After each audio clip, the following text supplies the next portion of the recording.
الحمد لله حمدا كثيرا طيبا مباركا فيه كما يحب ربنا ويرضى واشهد ان لا اله الا الله وحده لا شريك له واشهد ان محمدا عبده ورسوله صلى الله عليه وعلى اله وسلم اللهم انا نسالك علما نافعا ورزقا طيبا وعملا متقبلا اللهم إنا نعوذ بك من علم لا ينفع ومن قلب لا يخشع ومن نفس لا تشبع ومن دعاء لا يسمع. Alhamdulillah,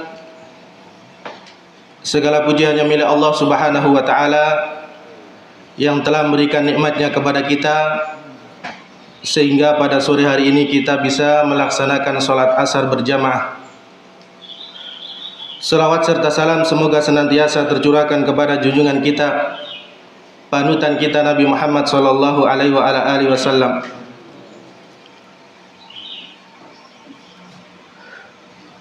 Pada kesempatan yang mulia ini, insya Allah kita akan membaca kitab Al-Kabair, yaitu dosa-dosa besar yang ditulis oleh Imam Az-Zahabi rahimahullahu taala.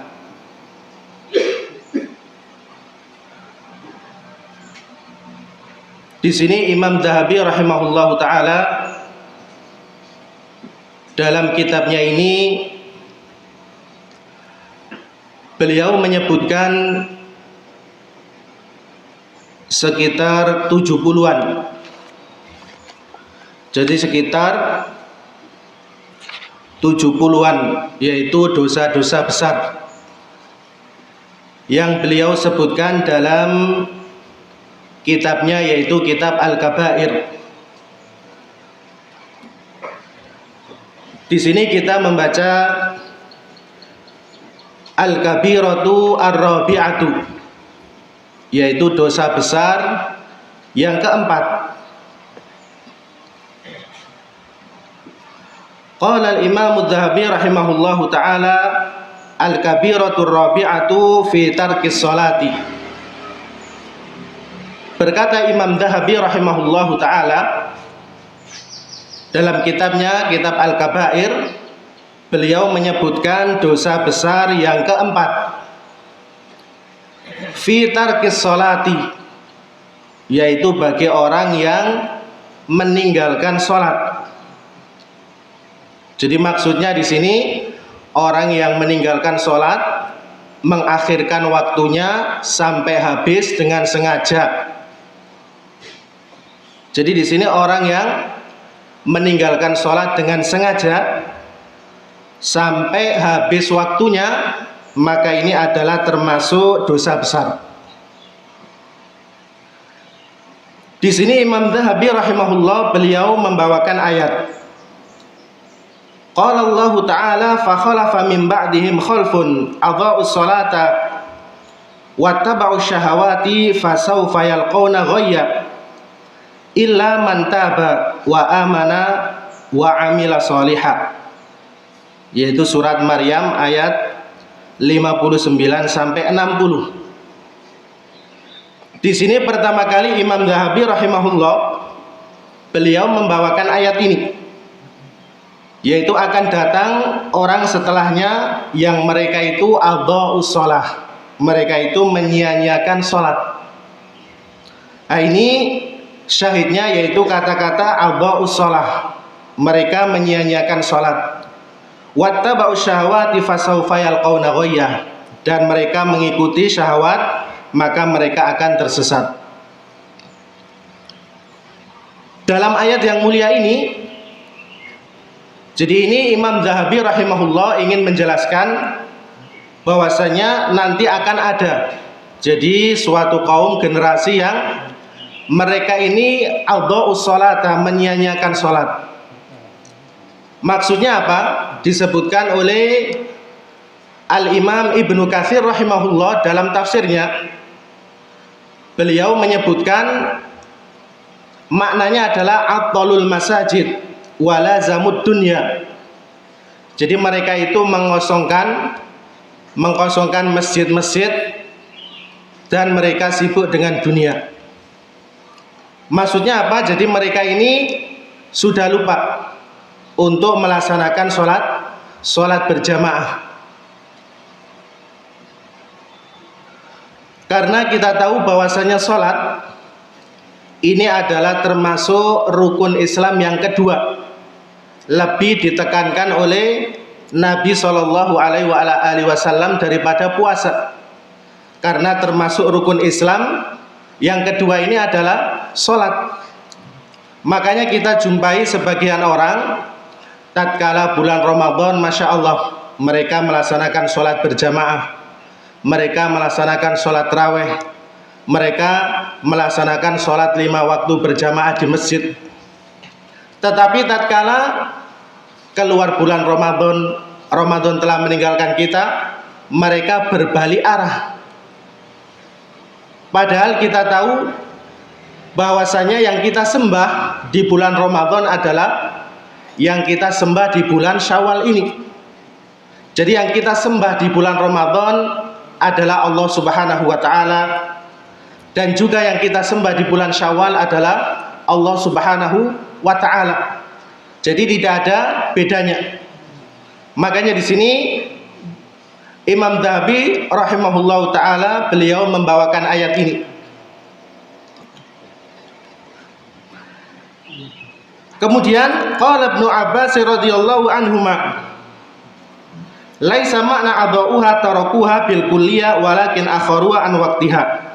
Wa qala Sa'id ibn al-Musayyab imam tabi'in rahimahullah, huwa alla yusalli adh-dhuhra hatta ya'ti al-'asr wa la yusalli al-'asra hatta ila al-maghrib wa la yusalli al-maghriba ila al-isya wa la yusalli al-isya ila al-fajr wa la yusalli al-fajr ila tulu'i syamsi.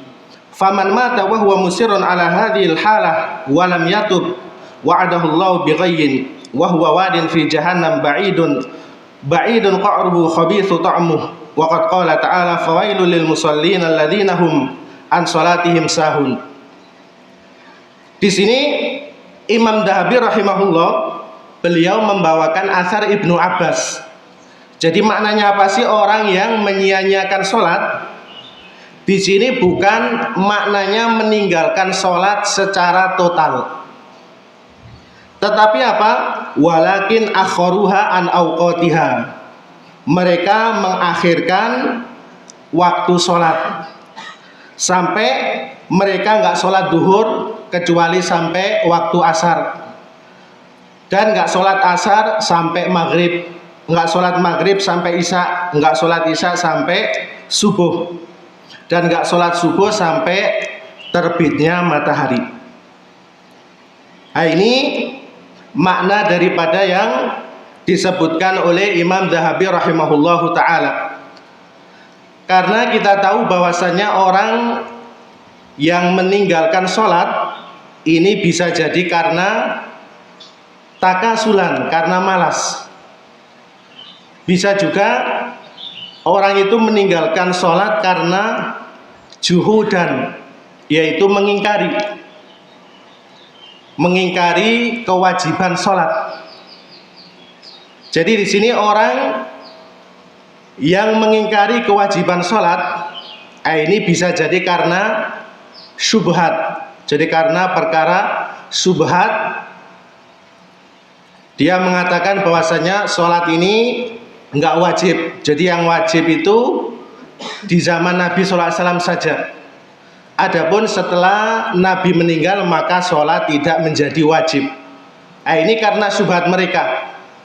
Bahkan sebagian mengatakan bahwasanya sholat itu tujuannya hanya sekedar ingat. Wa aqimis sholata lidzikri. Ini syubhat mereka. Jadi kalau seseorang sudah eling, sudah ingat Allah Subhanahu wa ta'ala, maka dia nggak usah sholat. Ini bisa kufur. Bisa juga karena sudah sampai derajat ma'rifah. Jadi orang dia itu mengingkari wajibnya sholat karena bisa jadi sudah sampai derajat ma'rifah. Mereka berdalil dengan ayat wa'bud rabbaka hatta ya'tiyakal yakin. Jadi sembahlah Robmu sampai datang al-yakin. Al-yakin di sini mereka fahami yaitu sampai tingkatan ma'rifah. Jadi kalau seseorang sudah sampai derajat ma'rifah, maka sudah tidak wajib sholat lagi. Jadi sholat bagi dia ini nggak wajib. Sebagaimana dalam ayat tadi katanya. Padahal ini nggak benar. Kenapa? Karena dalam ayat itu Allah Subhanahu wa taala mengatakan wa'bud rabbaka hatta ya'tiyakal yakin, disebutkan oleh ahlu tafsir yaitu oleh Imam Ibnu Katsir rahimahullah dan juga Imam Sa'di rahimahullah sampai meninggal. Maka di sini yang meninggalkan sholat karena meyakini bahwasanya sudah sampai derajat ma'rifah, maka ini adalah kesesatan. Ini adalah kebodohan, kekufuran. Padahal di situ wa'bud rabbaka hatta ya'tiyakal yakin maknanya adalah sampai datang kematian. Nah, ini yang benar. Maka di sini disebutkan oleh sebagian ulama adapun meninggalkan sholat karena malas ini disebutkan oleh Syekh Ibnu Utsaimin rahimahullah. Ada dua perincian. Jadi orang meninggalkan sholat karena malas ini disebutkan oleh Syekh Ibnu Utsaimin rahimahullah ada dua, yaitu orang meninggalkan sholat secara total. Jadi nggak sholat Jumat, nggak ada sholat hari raya, nggak sholat 5 waktu karena malas. Ini disebutkan oleh Syekh Ibnu Utsaimin rahimahullah. Ini nanti bisa kufur. Bisa seorang itu keluar dari agama Islam karena meninggalkan sholat secara total. Jadi nggak pernah sholat Jumat, nggak pernah sholat hari raya Idul Adha, Idul Fitri, ataupun sholat 5 waktu karena malas. Ini disebutkan oleh Syekh Ibnu Utsaimin rahimahullah bisa kufur. Adapun kalau sekedar kadang-kadang sholat, yaitu sholatnya bolong-bolong, maka ini nggak sampai keluar dari Islam, nggak sampai kekufuran, tapi dia melakukan dosa besar sebagaimana di sini yang disebutkan oleh Imam Az-Zahabi rahimahullah, yaitu orang yang meninggalkan sholat dengan sengaja. Jadi meninggalkan sholat dengan sengaja sampai habis waktunya, maka di sini dia telah melakukan dosa besar. Karena meninggalkan sholat dengan sengaja, nggak ada udzur sampai habis waktunya. Adapun kalau ada udzur, jadi seorang mungkin lupa belum sholat atau ketiduran, ini nggak masalah. Sebagaimana dalam hadis man nama an sholatin aw nasiyaha falyusolliha idza dzakaraha. Jadi kalau seorang itu ketiduran atau lupa, maka di sini dalam hadis Nabi menyebutkan falyusolliha idza dzakaraha. Hendaklah dia sholat kapan dia ingat. Jadi umpamanya seorang ketiduran subuh, bangun-bangun sudah terbit matahari. Maka di sini dalam hadis Nabi menyebutkan falyusolliha idza dzakaraha. Jadi hendaklah dia sholat tatkala sudah ingat atau tatkala dia bangun meskipun waktunya sudah habis karena ada udzur, yaitu ketiduran atau lupa.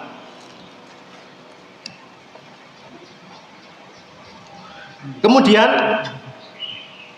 di sini Imam Dzahabi rahimahullah, faman mata wa huwa musirrun ala hadhil hal wa lam yatub wa'adahu Allahu biwail wa huwa wadin fi jahannam. Barang siapa yang meninggal jadi terus-menerus tidak mau melaksanakan sholat, maka di sini diancam dengan wail. Jadi fawailul lil musallin, wail di sini ada yang mengatakan lembah di neraka jahanam. Ada juga yang mengatakan wail di sini maknanya celaan, celaka, yaitu celakalah bagi orang yang sholat yang mereka itu lupa terhadap sholatnya. Ai ghafiluna anha mutahawinuna biha. Wa qala Sa'ad ibnu Abi Waqqas radhiyallahu anhu sa'altu Rasulullah sallallahu alaihi wasallam anil ladzina hum an salatihim sahun qala huwa ta'khirul waqt. Di sini Imam Dzahabi rahimahullah membawakan asar dari Sa'ad ibnu Abi Waqqas radhiyallahu anhu, dari sahabat Sa'ad ibnu Abi Waqqas radhiyallahu anhu, disebutkan di sini, saya bertanya Rasulullah SAW tentang makna an salatihim sahun, yaitu orang yang lalai terhadap sholat mereka. Qala huwa ta'khirul waqti, yaitu dia itu mengakhirkan waktunya. Ai ta'khirus sholati an waqtiha samahum musallin lakinnahum lamma tahawanu wa akharuha an waqtiha wa adahum biwail wa syiddatul azab. Wa qila huwa wadin fi jahannam law sirat fi jibalud dunya lahazabat min syiddati harri wa huwa maskan may yatahawanu bis sholati wa yu'akhiruha an waqtiha illa ayyatuba ila Allah taala wa yandam ala ma farad. Kemudian di sini disebutkan oleh Imam Dzahabi rahimahullah, jadi orang yang mengakhirkan sholat sampai habis waktunya, ini dikatakan sahun, yaitu orang yang lalai, dan dia diancam dengan wail. Wail di sini disebutkan ada yang mengatakan wadin fi jahannam, jadi suatu lembah yang ada di neraka jahannam. Lausirat fihi, seandainya gunung-gunung itu dimasukkan ke dalam lembah, yaitu yang ada di jahannam, lazabat min syiddati harri, akan meleleh gunung tersebut karena sangat panas sekali. Wa huwa maskan mayyatahawanu bis shalah, ini adalah tempat tinggalnya orang yang meremehkan sholat dan mengakhirkan dari waktunya kecuali dia bertaubat kepada Allah Subhanahu wa taala. Ini yang disebutkan oleh Imam Dzahabi rahimahullahu taala.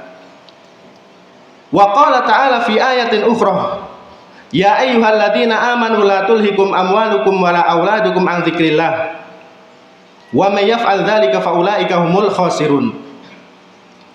Kemudian Imam Dzahabi rahimahullah, beliau membawakan ayat yang kedua, yaitu surat Al-Munafiqun ayat 9. Jadi yang pertama tadi beliau membawakan surat Maryam ayat 59 sampai 60.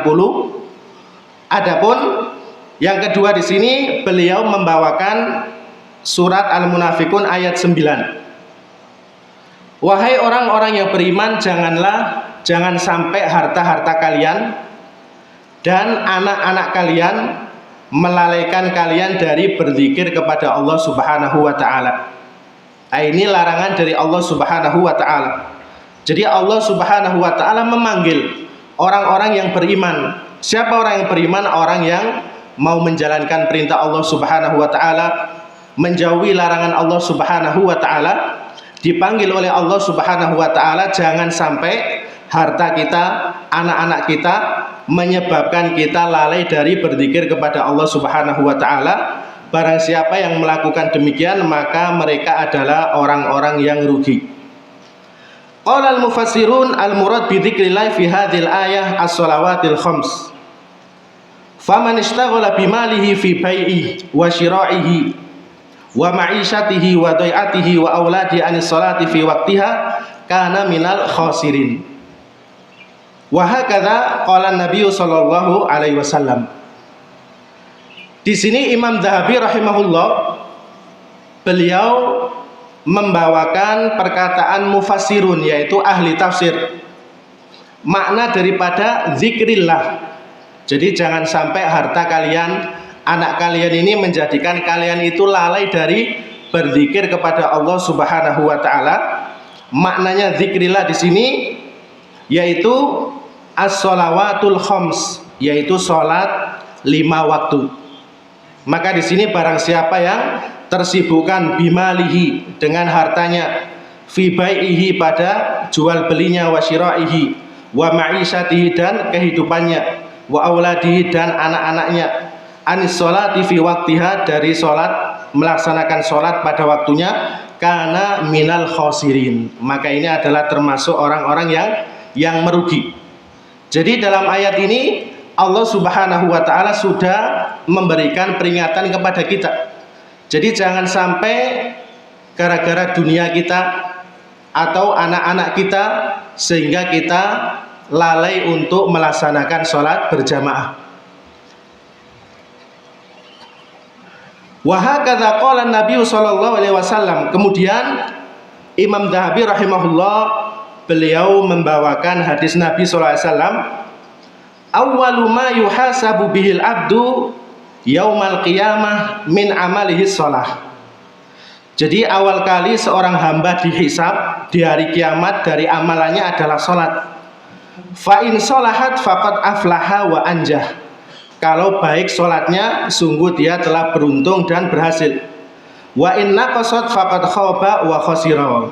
Jadi kalau dia kurang salatnya, maka sungguh dia telah celaka dan rugi. Ini dalam hadis ini Nabi SAW menyebutkan bahwasanya awal kali yang dihisab seorang hamba nanti di hari kiamat ini adalah sholat. Jadi kalau dia itu sholatnya bagus, maka di sini amalannya juga akan bagus, amalan yang lainnya. Adapun dalam hadis awwalu ma yuhasabu bil abdu yaumal qiyamati fid dima. Jadi di sana ada hadis bahwasanya pertama kali seorang hamba nanti dihisab di hari kiamat adalah urusan darah, yaitu membunuh. Ini tidak bertentangan dengan hadis ini. Jadi zahirnya seakan-akan hadis ini bertentangan, karena dalam hadis ini Nabi SAW menyebutkan awwalu ma yuhasabu bil abdu yaumal qiyamati min amalihi shalah. Jadi awal kali yang dihisab nanti seorang hamba di hari kiamat dari amalannya adalah sholat. Ini disebutkan sebagian ulama maksudnya ini berkaitan dengan hak Allah Subhanahu wa taala.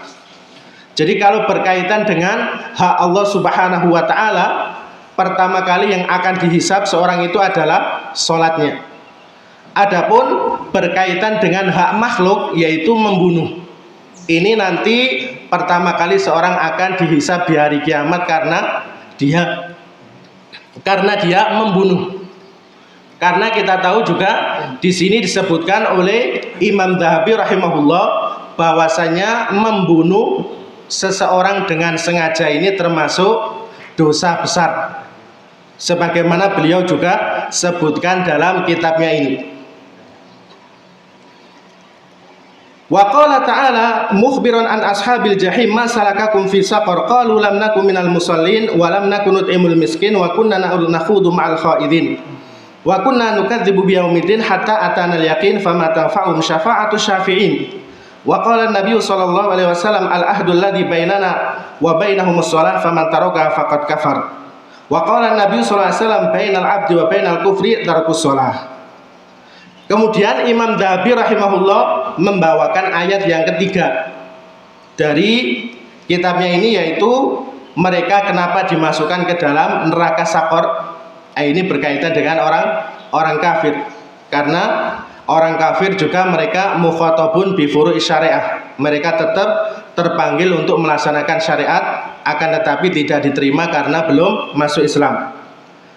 Kemudian syahidnya di sini walam naku qalu lam naku minal musallin. Dulu kami enggak sholat, sehingga dimasukkan ke dalam neraka Sakor. Kemudian dalam hadis Nabi SAW, sesungguhnya perjanjian antara kita dan mereka adalah sholat. Jadi kalau seseorang itu meninggalkan sholat, maka dia kufur. Wa fi sahihil Bukhari anna Rasulullah SAW qala man fatat sholatil asra habita amaluhu. Kemudian dalam hadis yang lain, man fatatu sholatul asri habita amaluhu. Barang siapa yang luput darinya itu sholat asar, maka di sini amalannya terhapus. Maksudnya di sini ancaman keras. Jadi kalau seseorang sampai meninggalkan sholat asar, ini amalannya akan dihapus. Ini maksudnya ancaman. Jadi ancaman orang yang meninggalkan sholat asar.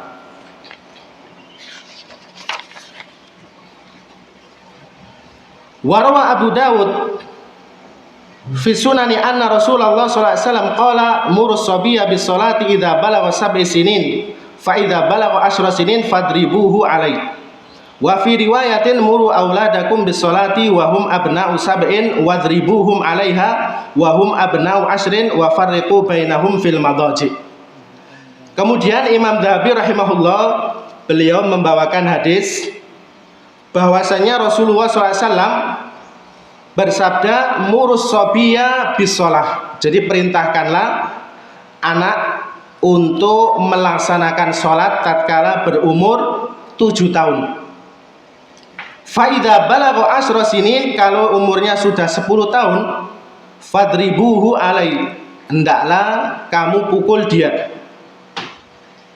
Dalam riwayat yang lain, wahum muru auladakum bis salati wahum abna'u sab'in wadribuhum alaiha wahum abna'u 'ashrin wa farqu bainahum fil madaji. Ada tambahnya, disuruh pisah ranjang. Jadi nggak boleh satu ranjang dengan kedua orang tuanya kalau sudah berumur 10 tahun. Di sini disebutkan karena ba'du ashabil Imam Syafi'i rahimahullah yahtaju bihi fi wujubi qat'i idza taraka muta'ammidan ba'dal bulugh wa yaqul idza istahaqqa dharbahu wa ghairu balik fayatul ala anna yastahiqu ba'dal bulugh min al-uqubah ma huwa ablaq min ad-dharb wa laysa ba'da ad-dharb syai'un asyaddu min al-qatl. Di sini perintah Nabi SAW, jadi tatkala anak kecil berumur 7 tahun disuruh melaksanakan sholat, ini bukan perintah wajib karena dia belum balik. Jadi orang disuruh melaksanakan sholat ini karena sudah balik, wajib bagi dia untuk melaksanakan sholat. Adapun dalam hadis ini disebutkan adalah perintah yang maknanya takdib, memberikan adab. Jadi supaya anak kecil itu terlatih, jadi terbiasa untuk melaksanakan sholat di saat umur 7 tahun. Tetapi di sini kemudian tatkala berumur 10 tahun, kalau dia nggak mau sholat, Nabi SAW memerintahkan wadribuhum, jadi pukullah mereka. Jadi boleh kita memukul di sini, bukan memukul untuk menyakitkan, tapi memukul supaya memberi adab. Jadi supaya anak itu mau melaksanakan sholat. Bukan di sini perintah wajib karena dia belum balik. Di sini disebutkan oleh sebagian Imam Syafi'i rahimahullah, tatkala seorang baru berumur 10 tahun, ini boleh dipukul. Bagaimana dengan orang yang dia itu sudah balik kemudian tidak mau melaksanakan sholat? Ini tentu hukumannya lebih keras lagi daripada memukul. Ini yang disebutkan oleh sebagian daripada Imam Syafi'i rahimahullah. Jadi dalam hadis yang mulia ini bagaimana Nabi SAW mendidik anak. Jadi meskipun belum balik, tetapi Nabi SAW tetap menyuruh untuk melaksanakan sholat padahal baru berumur 7 tahun. Nah itu baru 7 tahun.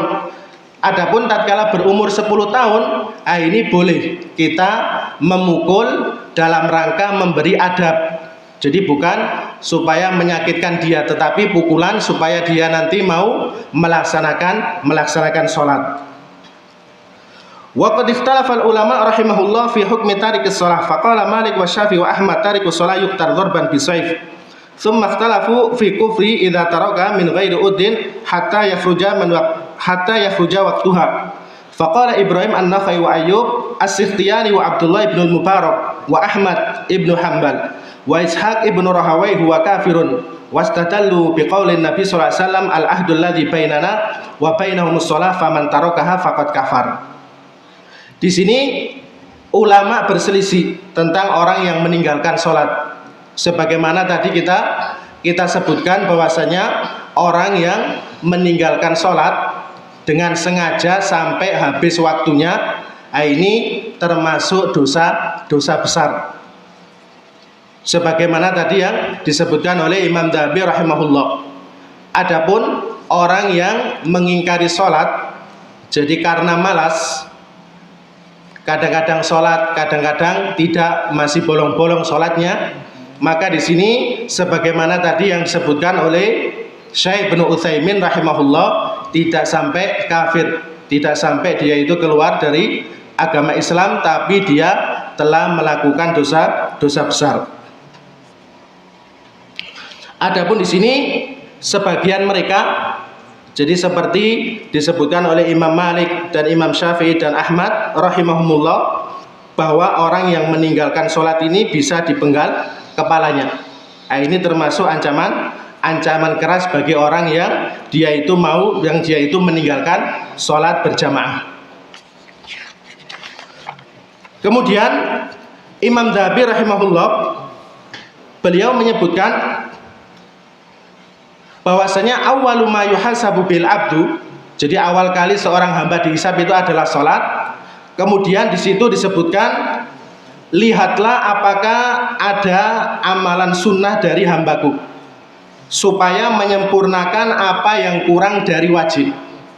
Jadi maksudnya di sini, dalam hadis ini, bahwasanya perkara sunnah ini bukan berarti kita nggak melakukannya, karena perkara-perkara sunnah, baik itu sholat sunnah, puasa sunnah, sedekah sunnah, ini dapat menembel kekurangan dari perkara wajib. Jadi mungkin seseorang itu tatkala sholat mungkin masih bolong-bolong ataupun kurang khusyuk dalam sholatnya. Ini disuruh oleh Nabi SAW memperbanyak melaksanakan perkara-perkara sunnah, baik itu sholat sunnah ataupun puasa sunnah ataupun sedekah sunnah, sebagaimana dalam lanjutan hadis tadi.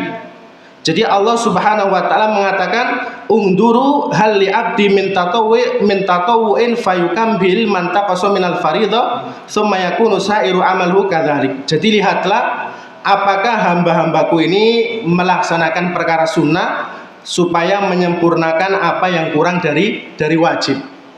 Karena di sini menunjukkan bahwasanya perkara sunnah ini juga perkara yang sangat penting.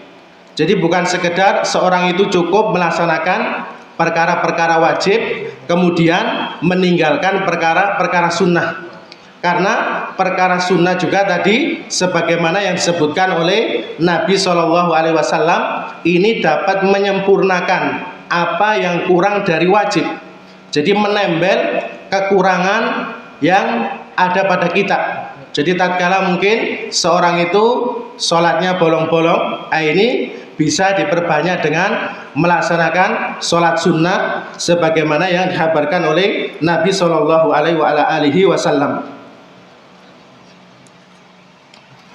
Bahkan di sini Imam Dzahabi rahimahullah, beliau menyebutkan, jadi orang datang kepada Nabi SAW, orang buta, dia mengadu kepada Nabi SAW, tidak ada yang menuntun dia untuk pergi melaksanakan sholat berjamaah, apakah masih wajib? Kemudian ditanya oleh Nabi SAW, apakah kamu mendengar azan? Dia menjawab, iya, saya mendengar azan. Kemudian Nabi SAW mengatakan, fa'ajib, maka penuhilah panggilan tersebut. Maksudnya dalam hadis ini diambil dalil sebagian ulama bahwasanya wajibnya seorang itu melaksanakan sholat berjamaah. Karena dalam hadis ini orang ini buta, kemudian nggak ada yang menuntun dia untuk ke masjid, tetapi karena dia masih mendengar azan, Nabi SAW tetap menyuruh untuk melaksanakan sholat berjamaah. Bahkan juga disebutkan, yaitu Amr ibnu Ummi Maktum, beliau juga datang kepada Nabi SAW. Dia mengatakan bahwasanya saya ini orang buta, rumahku jauh dari masjid, kemudian di malam hari banyak binatang buas, apakah saya masih tetap melaksanakan sholat berjamaah? Maka di sini Nabi mengatakan, apakah kamu mendengar azan? Dia menjawab, iya, saya mendengar azan. Maka di sini Nabi SAW tetap menyuruh dia untuk melaksanakan sholat berjamaah. Bagaimana dengan orang yang sehat? Jadi orang yang bisa melihat, kemudian diberi kesehatan oleh Allah Subhanahu wa taala, lebih-lebih rumahnya dekat dengan masjid, dekat musola, tidak mau melaksanakan sholat berjamaah. Padahal dalam hadis ini seorang sahabat tadi adalah orang yang buta, kemudian jauh dari masjid, kemudian di malam hari dia juga takut nanti ada binatang buas, dan juga nggak ada orang yang menuntun dia untuk pergi ke masjid. Tetapi Nabi Shallallahu Alaihi Wasallam masih tetap memerintahkan dia untuk melaksanakan sholat berjamaah di masjid. Nah, ini menunjukkan bahwasannya hendaknya seorang itu menjaga sholat 5 waktu. Karena kita tahu bahwasannya kita dalam satu hari ini adalah 24 jam. Jadi seumpama kita sholat 5 kali, sholat 5 waktu, nah ini paling 1 jam. Jadi 15 menit, nah ini mungkin 1 jam lebih. Jadi padahal kita dalam satu hari ini 24 jam. Jadi masih ada 23 jam. Nah, ini menunjukkan bahwasannya hendaklah kita senantiasa untuk menjaga sholat kita.